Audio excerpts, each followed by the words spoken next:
Troisième temps, la construction du sujet et de l'analyse proprement dite. On va suivre le canevas d'une dissertation en épreuve de bac. Qu'est-ce que ça veut dire? C'est-à-dire que vous allez faire une introduction, vous allez faire un développement et vous allez faire une conclusion. L'exposé dure 10 minutes. Je vous recommande de faire 1 minute 30 à 2 minutes pour l'intro, 7 à 8 minutes pour le développement et une petite minute pour la conclusion. L'introduction doit être elle-même assez structurée. Essayez d'accrocher. La première phrase, elle est marquante et elle va donner un petit peu le ton de la suite. Donc, vous loupez pas.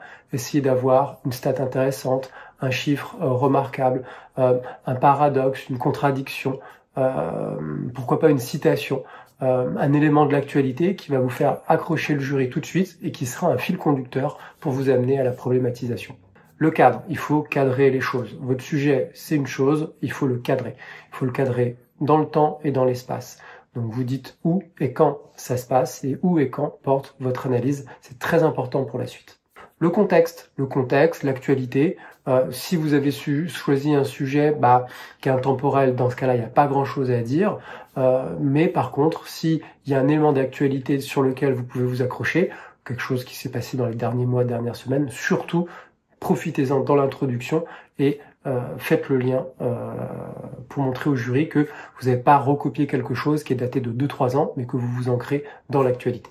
L'enjeu, qu'est-ce qui est en jeu? Pourquoi ce sujet est important et pourquoi il est intéressant et pourquoi il mérite l'attention du jury? À vous de faire l'effort de embellir, de donner de l'importance et de l'intérêt au sujet que vous allez analyser. Vous allez définir là où les notions les plus importantes. Pas toutes les définitions, mais les essentielles dans l'introduction pour montrer que vous maîtrisez justement la compréhension de votre sujet et pour le jury néophyte, vous pourrez l'aider à mieux comprendre la suite.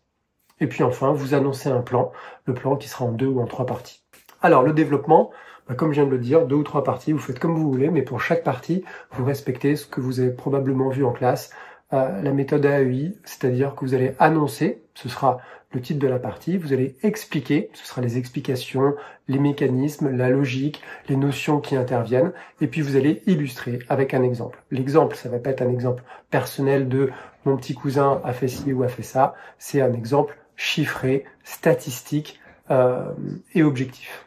Vous définissez dans le développement les notions que vous n'avez pas définies en introduction. C'est d'autant plus important que ça va montrer au jury qu'il peut vous poser des questions sur ces notions-là, que vous les maîtrisez, et ça peut être une accroche pour les 10 minutes d'échange ensuite. Vous chiffrez, les chiffres sont très faciles à retenir, n'hésitez pas à donner des chiffres, ça va nourrir et donner de la matière à votre exposé. Ayez un apport personnel. L'apport personnel, ça veut pas dire ce que vous pensez, le jury s'en fiche. Ça veut pas dire donner des exemples personnels, ça veut dire apporter quelque chose. Votre expérience va éclairer d'une façon différente le sujet.